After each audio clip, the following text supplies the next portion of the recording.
രാഹുൽ ഗാന്ധി 2 വർഷം മുൻപ് ഉപേക്ഷിച്ചു പോയ NB ബംഗ്ലാവ് ഹരിയാനയിൽ നിന്നുള്ള കോൺഗ്രസ് നേതാവും ഗാന്ധി കുടുംബത്തിന്റെ വിശ്വസ്തയുമായ കുമാരി ഷെൽജയ്ക്ക് അനുവദിച്ചിരിക്കുകയാണ്. രാഹുൽ ഗാന്ധി ഏതാണ്ട് 20 വർഷത്തോളം താമസിച്ച തുഗ്ലക് റോഡിലെ 12-ാം നമ്പർ വസതി 2023 ഏപ്രിൽ 22-ന് ഒഴിഞ്ഞിരുന്നു. സൂററ്റ് കോടതി വിധിയെ തുടർന്ന് ലോക്സഭാ അംഗത്വം റദ്ദ് ചെയ്യപ്പെട്ട സാഹചര്യത്തിലാണ് MP എന്ന നിലയിൽ അനുവദിച്ച വീട് രാഹുൽ ഒഴിഞ്ഞത്. പിന്നീട് അമ്മ സോണിയാഗാന്ധിക്കൊപ്പമാണ് രാഹുൽ താമസിച്ചത്. പ്രതിപക്ഷ നേതാവ് എന്ന നിലയിൽ സുനാരി ബാഗിൽ അനുവദിച്ച ബംഗ്ലാവിലേക്ക് ഇനിയും രാഹുൽ ഗാന്ധി മാറിയിട്ടില്ല.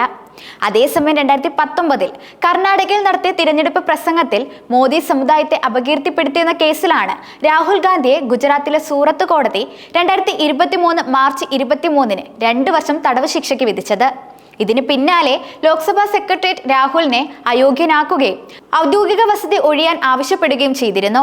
പിന്നീട് സുപ്രീം കോടതി സൂററ്റ് കോടതിയുടെ വിധി റദ്ദു ചെയ്തെങ്കിലും രാഹുൽ തുഗ്ലക് റോഡിലെ വസതിയിലേക്ക് മടങ്ങിപ്പോയില്ല. 2024-ലെ ലോക്സഭാ തിരഞ്ഞെടുപ്പിന് ശേഷം പ്രതിപക്ഷ നേതാവായി തിരഞ്ഞെടുക്കപ്പെട്ടതിനെ തുടർന്ന് ക്യാബിനറ്റ് മന്ത്രിമാർക്ക് അനുവദിക്കുന്ന ടൈപ്പ് 8 തരത്തിലുള്ള വലിയ വീട് പാർലമെന്റിന് തൊട്ടടുത്തുള്ള സുനാരി ബാഗിൽ അനുവദിച്ചെങ്കിലും രാഹുൽ അങ്ങോട്ട് മാറിയിട്ടില്ല. സുനാരി ബാഗിലെ 5-ാം നമ്പർ വസതിയാണ് അനുവദിച്ചിരിക്കുന്നത്. അറ്റകുറ്റപ്പണികൾ പൂർത്തിയായാലുടൻ പുതിയ വസതിയിലേക്ക് രാഹുൽ മാറുമെന്നാണ് റിപ്പോർട്ടുകൾ സൂചിപ്പിക്കുന്നത്. തുഗ്ലക് റോഡിലെ 12-ാം നമ്പർ വസതി ഇപ്പോൾ ലോക്സഭാ അംഗവും പഞ്ചാബിൽ മുൻ മുഖ്യമന്ത്രിയുമായ ചരൺജിത് സിംഗ് ചന്നിക്കാണ് നേരത്തെ അനുവദിച്ചിരുന്നത്. എന്നാൽ ഇത് മാറ്റി ഗാന്ധി കുടുംബത്തിന്റെ വിശ്വസ്തയായ കുമാരി ഷെൽജയ്ക്ക് നൽകുകയായിരുന്നു. PV നരസിംഹറാവു, മൻമോഹൻ സിംഗ് മന്ത്രിസഭകളിൽ അംഗമായിരുന്നു ഷെൽജ. അതേസമയം രാഹുൽ ഗാന്ധി പാകിസ്ഥാനിൽ വലിയ ജനകീയനാണെന്നും അവിടെ തിരഞ്ഞെടുപ്പിൽ മത്സരിച്ചാൽ വലിയ ഭൂരിപക്ഷത്തിൽ വിജയിക്കുമെന്നും ആചാര്യ പ്രമോദ് കൃഷ്ണ പരിഹസിച്ചിരുന്നു. പാകിസ്ഥാനിൽ രാഹുലിന്റെ ചില വീഡിയോകൾ വൈറലായ സാഹചര്യത്തിലായിരുന്നു ഇത്തരത്തിലൊരു പരാമർശം. രാഹുൽ ഗാന്ധി പാകിസ്ഥാനിലെ തിരഞ്ഞെടുപ്പിൽ മത്സരിച്ചാൽ വമ്പിച്ച ഭൂരിപക്ഷത്തിൽ വിജയിക്കും. ഇന്ത്യയിലെ ഭരണ നേതാക്കളുടെ പ്രസ്താവനയെ രാഹുൽ ഗാന്ധി മുഖവിലക്കെടുക്കുന്നില്ല.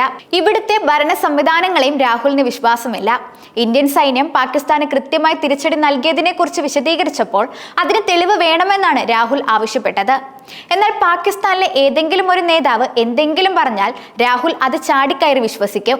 അതുകൊണ്ടാണ് പാകിസ്ഥാനിലെ ജനങ്ങൾ അദ്ദേഹത്തെ ഇത്ര കണ്ട് സ്നേഹിക്കുന്നത്. അദ്ദേഹത്തിനും അവരെ ഇഷ്ടമാണ് എന്നായിരുന്നു ആചാര്യ പറഞ്ഞത്. ഓപ്പറേഷൻ സിന്ദൂറിനെ കുറിച്ച് രാഹുൽ ഗാന്ധി ചോദ്യം ചെയ്തതാണ് ആചാര്യ ഉദ്ദേശിച്ചത്.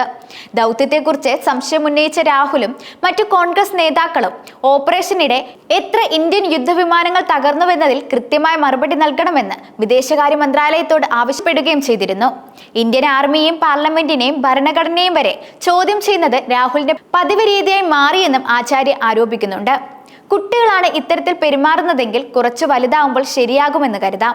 എന്നാൽ അത്രയും വലിയ കുടുംബത്തിൽ നിന്ന് വളർന്ന രാഹുലിന് ഇനിയൊരു മാറ്റവും ഉണ്ടാകാൻ പോകുന്നില്ല. രാജ്യത്തിനെതിരെ സംസാരിക്കരുതെന്നാണ് എന്നിട്ടും തനിക്ക് പറയാനുള്ളതെന്നും ആചാര്യ കൃഷ്ണൻ പറഞ്ഞിരുന്നു.